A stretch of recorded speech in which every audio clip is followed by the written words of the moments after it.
ना ऐसे तमाशा करो।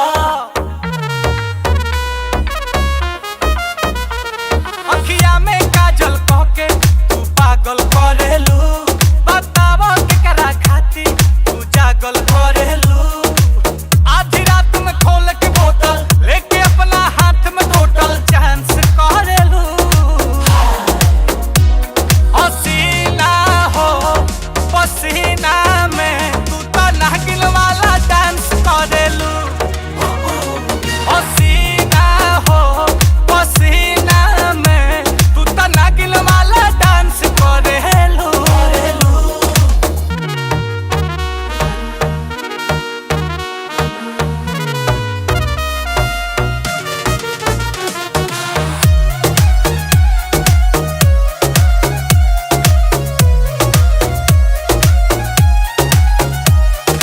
बारू करीना परीना तो ऐसे नसीना पकतल करो। लागे लुफाइन त लाइन के वायर से ऐसे न सटल करो।